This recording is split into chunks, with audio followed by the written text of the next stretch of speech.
Hello everyone, welcome to mystic love Hindi tarot. Thank you so much जिन्होंने इस channel को recently join किया है और जो पहले से इस चैनल का हिस्सा है। I love all of you. Thank you for being so patient, loving and supportive. मैं तहे दिल से आप सबकी आभारी हूँ and I hope we continue to grow this community. तो गाइस, आज मैं एक कलेक्टिव लव रीडिंग लेके आई हूँ। अगर आपके मन में कोई है जिनके बारे में आप जानना चाहते हो तो हम देखेंगे उनकी करंट एनर्जी क्या है, फ्यूचर एक्शंस क्या होंगे और इस वक्त आपके लिए यूनिवर्स की तरफ से क्या एडवाइस है आपकी सिचुएशन को लेके। ऑलराइट, तो आज मैं आपके सामने कार्ड्स को शफल करूंगी। तो प्लीज़ याद रखें कि ये एक जनरल और टाइमलेस रीडिंग होगी। ओके, हो सकता है सारे मैसेजेस आपसे रेजोनेट ना करें। Keep that in mind. अगर कोई चीज़ आपसे रेजोनेट नहीं कर रही है, प्लीज़ लेट इट गो। हो सकता है वो किसी और के लिए होगी। अगर आप मुझसे पर्सनल रीडिंग चाहें या इस चैनल को डोनेट करना चाहें, आपको सारे इन्फॉर्मेशन डिस्क्रिप्शन बॉक्स में मिल जाएंगे। और अगर आप मेरी एनर्जी से कनेक्ट करें, आपको ये चैनल अच्छा लगे तो प्लीज़ सब्सक्राइब ज़रूर करें, कमेंट करके मुझे ज़रूर बताएं और लाइक करना ना भूलें। ऑलराइट, तो चलिए देखते हैं कि आपके लिए हमारे पास क्या है। ऑलराइट, पहले देखते हैं कि फीलिंग्स क्या होगी जिनके बारे में आप सोच रहे हो, उनकी फीलिंग्स क्या है करंटली आपके लिए।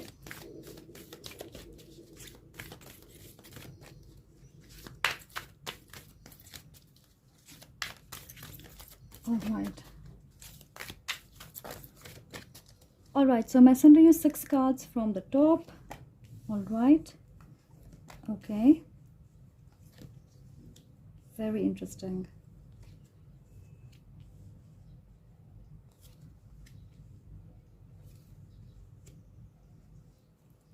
हमारे पास है fertility, foundation and achievements, heart एक एंड लॉस।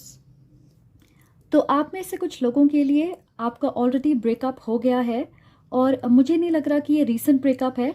ऑलमोस्ट 2-3 साल हो गए होंगे। ये इंसान ऑलरेडी एक कमिटेड पार्टनरशिप में होंगे, मे बी एक लॉन्ग टर्म रिश्ते में हैं, इंगेज्ड होंगे या मे बी मैरिड हैं। कुछ लोगों के लिए मे बी इस इंसान के बच्चे हैं और दूसरों के लिए मुझे लग रहा है कि उनकी मदर या उनकी फैमिली इस रिश्ते के लिए राज़ी नहीं होगी क्योंकि आपकी कल्चर या बैकग्राउंड अलग हो सकती है, इसलिए आप साथ नहीं हो। तो डेफिनेटली थर्ड पार्टी सिचुएशन है और ये थर्ड पार्टी उनकी family, mother, husband, wife, ex partner, कुछ भी हो सकते हैं। ओके, एंड फिलहाल ये एक नो कांटेक्ट सिचुएशन है। पर मुझे लग रहा है कि ये इंसान खुश नहीं है, वो हर्ट हैं या किसी तरह के लॉस से गुजर रहे हैं। और मैं देख रही हूँ कि इसके 2-3 वजह हो सकते हैं। It's not just about you. अगर ये इंसान करंटली एक पार्टनरशिप में है तो आपको देख के लगेगा वो बहुत खुश हैं, संतुष्ट हैं अपनी लाइफ में। पर हो सकता है कि ऐसा ना हो क्योंकि हर चमकती हुई चीज़ सोना नहीं होती। तो हो सकता है उनके रिलेशनशिप में इश्यूज चल रहे होंगे। मुझे स्ट्रांगली ऐसा लग रहा है कि ये इंसान आपको पसंद करते हैं पर आपके रिश्ते में एक्सटर्नल फैक्टर्स बहुत सारे हैं जिसकी वजह से उन्हें लगता है कि आपके साथ दोबारा कनेक्ट करने का मौका उन्होंने खो दिया है। एक और बहुत स्ट्रॉन्ग एनर्जी जिसे मैं महसूस कर रही हूँ वो ये है कि आप अपनी एम्प्रेस एनर्जी में हो, विच मीन्स कि आप एक पावरफुल स्पेस में हो जहाँ आपको समझ आ रहा है कि आप क्या चाहते हो, आप क्या डिज़र्व करते हो। आपने अपने हार्ट स्पेस को हील किया है और खुद के लिए स्टैंड लेना सीखा है। ये नहीं कि अगर आप किसी से प्यार करते हो तो उनकी हर बात मान लें, फिर चाहे वो आपके साथ अनफेयर क्यों ना हो। तो उन्हें पता है कि अब आप कॉम्प्रोमाइज़ या एडजस्टमेंट नहीं करोगे। आप खुद के बारे में सोच रहे और प्रैक्टिकल डिसीजन बनाओगे अपने लिए। उन्हें लग रहा होगा कि आप मूव ऑन कर गए हो, आपके लाइफ में एक परफेक्ट पार्टनर है, आप शादी के बारे में सोच रहे और ये सारी बातें सोच के वो परेशान हो रहे हैं क्योंकि उनके हिसाब से आप उनके लिए एक परफेक्ट पार्टनर हो और उन्हें पछतावा हो रहा है कि उन्होंने आपके साथ अपने रिश्ते को सीरियसली क्यों नहीं लिया। वो सोच रहे हैं कि अगर आप उनके लाइफ पार्टनर होते तो कैसा होता, उनकी ज़िंदगी में क्या बदलाव होते। ओके, सो हमारे पास है spiritual strength, 9 of wands, and ये वुंडेड वॉरियर एनर्जी है कि कोई ज़ख्मी है फिर भी लड़ रहा, गिव अप नहीं किया है। मुझे लग रहा है इस इंसान ने पूरी तरह इस कनेक्शन को लेट गो नहीं किया है। एटलीस्ट एनर्जेटिकली और स्पिरिचुअली उन्हें लगता है कि वो आपके साथ एक बॉन्ड शेयर करते हैं, कि ये आपके कहानी का अंत नहीं है, अब भी कुछ बाकी है। तो ये उनकी चाहत है, उनकी ख्वाहिश है। अगर आप इस इमेज को देखोगे, ये इंसान हाथ बांध के खड़ा है, राइट। तो फिलहाल आप फिजिकली कोई मूवमेंट या बदलाव नहीं देख रहे अपनी सिचुएशन में, पर मेंटली ये इंसान एक जंग लड़ रहे हैं, अपने प्रेजेंट और फ्यूचर के बीच क्लैरिटी ढूंढ रहे हैं, दिल और दिमाग के बीच की जंग। पर उन्हें स्पिरिचुअल गाइडेंस मिल रही है और मुझे नहीं लग रहा कि वो गिव अप करना चाहते। इनफैक्ट श्योरली आपको मैनिफेस्ट कर रहे हैं। हमारे पास है patience and planning, 7 of pentacles. मुझे लग रहा फिलहाल वो शांत हैं क्योंकि बहुत सारे पहलुओं के बारे में सोच रहे। सच कहूँ तो आपके साथ अपना फ्यूचर देख रहे हैं। उन्हें पता है कि ये नामुमकिन है, पर जैसे मैंने कहा स्ट्रांगली मैनिफेस्ट कर रहे हैं। वो जानते हैं कि बहुत मेहनत की ज़रूरत पड़ेगी इस रिश्ते में। उन्हें अपने लाइफ में काफ़ी बदलाव करने पड़ सकते हैं। हो सकता है उनके अपने उनका साथ छोड़ दें। तो क्लैरिटी और प्लानिंग की ज़रूरत है, वरना सफलता के चांसेस बहुत कम हैं। और अगर आप इस कार्ड में देखोगे, यहाँ पे धूप है, यहाँ बारिश हो रही है, स्नोफॉल हो रहा है, पत्ते गिर रहे हैं, पर ये दोनों पिलर्स एक साथ खड़े हैं। तो उन्हें समझ आ रहा है कि इस रिश्ते को इतना मजबूत बनाना पड़ेगा कि एक्सटर्नल फैक्टर्स आपका कुछ बिगाड़ ना पाए। एंड इस लेवल तक पहुंचने के लिए वक्त और मेहनत दोनों लगेगी, राइट। तो मुझे लग रहा है सच्चाई आपसे छुपी हुई है कि वो एग्जैक्टली क्या महसूस कर रहे हैं, उनके लाइफ में क्या चल रहा, वो इस रिश्ते को कैसे देख रहे हैं और फ्यूचर की प्लानिंग कैसे कर रहे हैं। पर definitely something is going on, और सही वक्त पे आपको ज़रूर पता चलेगा। हमारे पास है यहाँ पे चूज वाइजली, 7 ऑफ कप्स। मुझे ये भी लग रहा है कि वो कंफ्यूज्ड हैं, स्पेशली क्योंकि उन्हें ऐसा लगता है कि आपकी फीलिंग्स उनके लिए बदल गई है। वो श्योर नहीं है कि आप अब भी इस रिश्ते को आगे लेके जाने में इंटरेस्टेड हो या नहीं। ऑलराइट गाइस, सो अब मैं जो आपसे कहने जा रही हूँ उसे सुन के नाराज़ मत होइएगा, ट्रिगर मत होइएगा, but this is what I am getting and I have to say it, okay. मुझे ये भी लग रहा है कि अगर उनके लाइफ में कोई और है तो उस इंसान के साथ भी इमोशनल झुकाव है। अब वो सोच रहे हैं कि क्या उस रिश्ते से आज़ाद होना उनके लिए एक सही ऑप्शन है। तो इस चीज़ को लेके कंफ्यूज्ड हैं। ऑफ कोर्स अगर बात परिवार की है तो भी इमोशंस गहरे हैं। पर यहाँ आप इन दो पक्षियों को देख रहे हैं, और जब भी मैं इसे देखती हूँ मुझे ये एक स्ट्रॉन्ग सोलमेट कनेक्शन लगता है। कि वो अंधेरे से रोशनी की ओर बढ़ रहे हैं। तो मैं देख रही हूँ बहुत जल्द डिसीजन बनाएंगे, स्पेशली इस रिश्ते में इन्वेस्ट करना चाहेंगे। हमारे पास यहाँ पे 3 and 3 एंड 7 और 7 सो इम्पोर्टेंट एंजल नंबर्स हैं। मे बी आप इसे देख रहे होंगे, 333 या 777, और 3 + 7 is 10। ओके, सो 10 बात करती है एंडिंग की, एक साइकिल खत्म हुआ है, नई शुरुआत दर्शाती है। तो मुझे लगता है इस रिश्ते में एक मुश्किल कामिक साइकिल खत्म होने वाली है। तो आपको परेशान होने की ज़रूरत बिल्कुल नहीं है। बी इन योर पावर, क्योंकि नई शुरुआत उस वक्त होती है जिस वक्त हम एक पॉजिटिव स्पेस में होते हैं, फिजिकली, मेंटली, फाइनेंशियली। अगर आप पूरे दिन स्टॉक करोगे इस इंसान को या ऑब्सेस करते रहोगे, सिर्फ उनके बारे में सोचोगे, तो आप निराश होंगे, क्योंकि ऑब्सेशन का मतलब होता है कोई चीज़ आपकी ज़रूरत बन गई है, राइट। तो अगर आप इस ऑब्सेशन वाली एनर्जी से इस इंसान को मैनिफेस्ट करोगे तो यूनिवर्स आपसे ज़्यादा समझदार है, इंटेलिजेंट है। वो आपको दिखाएगी कि आपको इस रिश्ते की या इस इंसान की कोई ज़रूरत नहीं।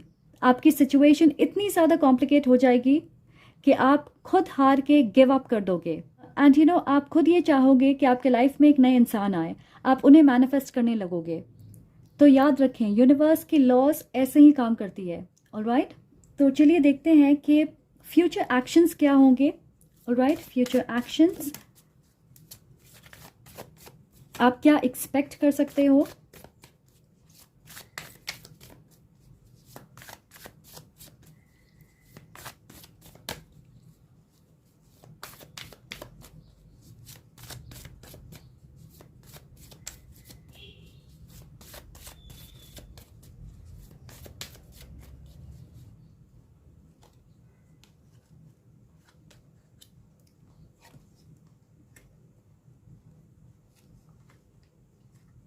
तो हमारे पास है worth waiting for, you deserve love and reconciliation. तो ये इंसान गिव अप नहीं कर रहे, उनकी नजरें आप पे है और वो आपसे दोबारा कनेक्ट करना चाहते हैं, रियूनियन चाहते हैं। उनकी कॉन्फिडेंस में कमी है फिलहाल, उन्हें डर लग रहा है कि कहीं आप उन्हें रिजेक्ट ना कर दें। एंड यू नो कुछ लोगों के लिए मैं देख रही हूँ कि आपने इस रिश्ते को ख़त्म किया होगा, आपने उनसे दूरी बनाई होगी, मे बी ब्लॉक कर दिया होगा उन्हें। आपने क्लियरली कहा होगा कि अगर आपके रिश्ते में कुछ बदलने नहीं वाला तो आप सेम साइकिल दोहराना नहीं चाहते, या जिस वक्त वो इस रिश्ते को लेके सीरियस हो जाएं उसके बाद ही वो आपसे कांटेक्ट करें। और अगर ऐसा किया है तो well done, bold move. You know दूरियां बहुत ज़रूरी होती है किसी रिश्ते को गहराई से समझने के लिए, उसे अप्रिशिएट करने के लिए। एंड यू नो मैं मानती हूँ एज ह्यूमन बीइंग्स, जब तक हमें किसी चीज़ को खोने का डर ना हो, हम अपना 100% नहीं देते। आप अपने जॉब को खोने के डर से मेहनत करते हो, वरना अगर फ्री में हमें सारे बेनिफिट्स मिलेंगे तो हम मेहनत नहीं करना चाहेंगे। तो रिश्तों में भी ये चीज़ें लागू होती है। ये इंसान सही वक्त का इंतज़ार कर रहे हैं, डेफिनेटली कुछ प्लान्स कर रहे हैं जिसके बारे में आप नहीं जानते हो। वक्त आने पे बहुत सारी चीज़ें आपके लिए क्लियर हो जाएगी, क्योंकि फ्यूचर में ये इंसान एक्शन लेंगे। मैं सुन रही हूँ 3 से 7 हफ्तों में या महीनों में, स्पेशली यू नो मार्च से लेकर जुलाई के बीच। ऑलराइट, ये आपको मैसेज करेंगे या आपसे कम्युनिकेट करने की कोशिश करेंगे। नाउ लेट्स सी कि एडवाइस क्या है आपके लिए। एडवाइस क्या है आपके लिए।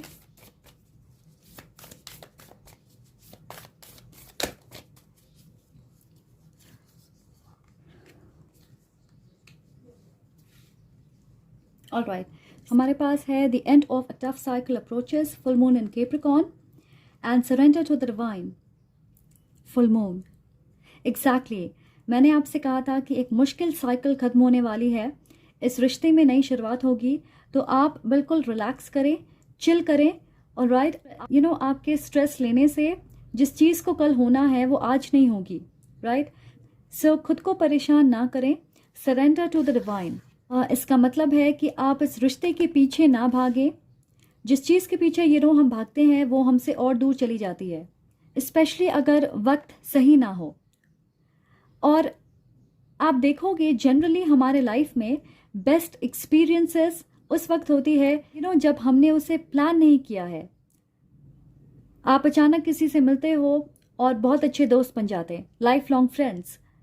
या अचानक किसी ने आपको सोशल मीडिया पे मैसेज किया, आप एक ब्लाइंड डेट पे गए, या मे बी आप एक ब्लाइंड डेट पे गए, आपने कैजुअली किसी के साथ डेट करना शुरू किया और वो एक लॉन्ग टर्म रिलेशनशिप में बदल जाती है। और वो एक लॉन्ग टर्म रिलेशनशिप में बदल जाती, और वो इसलिए क्योंकि आपने उसे प्लान नहीं किया है, आप उसके पीछे भाग नहीं रहे हो। कई बार मुझे लगता है लाइफ में, हमारे लाइफ में रिवॉर्ड्स और ब्लेसिंग्स उस वक्त आती है जब हमें उसकी ज़रूरत नहीं होती, हम उसके बारे में सोचते नहीं, ओपन रहते हैं अलग पॉसिबिलिटीज़ के लिए, ओपन रहते हैं अलग चीज़ों के लिए। ऊपर वाले पे भरोसा रखें, आप जिन्हें मानते हो, गॉड, भगवान, अल्लाह, जीसस, वाहेगुरु। आपको सिर्फ ये समझना है कि न्याय करने वाले वो हैं, एंड यू नो उस न्याय को हंस के या रो के हमें मानना पड़ता, क्योंकि उस वक्त जो चीज़ें आपके लिए बेस्ट है वो ही आपको मिलती है, और ज़रूरी नहीं है कि वो बेस्ट चीज़ वही हो जो आपने प्लान किया है, जो आप चाहते हो। तो बहुत ज़रूरी है कि हम कंट्रोल छोड़ दें, हम सरेंडर करें। ऑलराइट, तो इस इंसान की तरफ से आपके लिए कुछ मैसेजेस देखते हैं, ओके, कि वो आपसे क्या कहना चाहते हैं। Alright,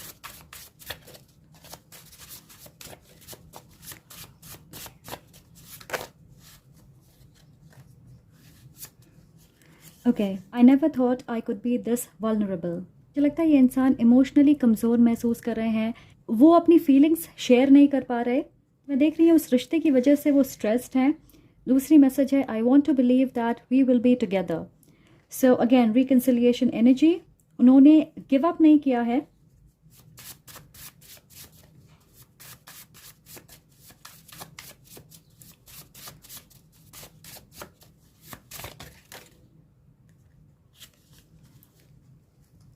the thought of you with someone else saddens me.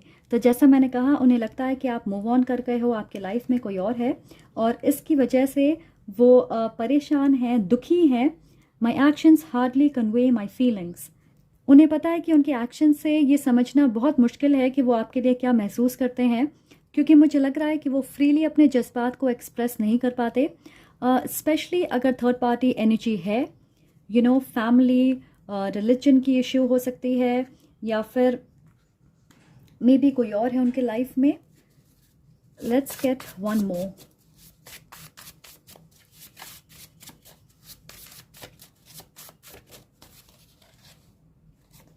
I am afraid of being happy. तो मुझे लग रहा है कि ये इंसान खुद को प्रोटेक्ट करने की कोशिश कर रहे हैं, एक मुश्किल दौर से गुजर रहे होंगे अपने पर्सनल लाइफ में। हो सकता है फैमिली या दोस्त उन्हें अच्छे से समझ नहीं पाते या उन्हें सपोर्ट नहीं करते हैं, जिसकी वजह से वो बहुत निराश होंगे, और इसलिए शायद वो खुश होने से डरते हैं। यू नो, आई फील फ़िलहाल वो एक डिफ़िकल्ट साइकिल को ख़त्म कर रहे हैं या उससे गुज़र रहे हैं, ओके। एंड एक बार ये ख़त्म हो जाए, उसके बाद ये इंसान एक्शन लेंगे। बहुत ज़रूरी है कि वो अपनी हार्ट स्पेस को हील करें। Alright, okay guys, so that is what I have for you. Thank you so much for watching. अगर आपको ये वीडियो पसंद आए तो प्लीज़ लाइक करें, कमेंट करके मुझे ज़रूर बताएं अगर आपसे रेजोनेट होती है, और सब्सक्राइब ज़रूर करें। I am sending lots of love and light to you. Take care.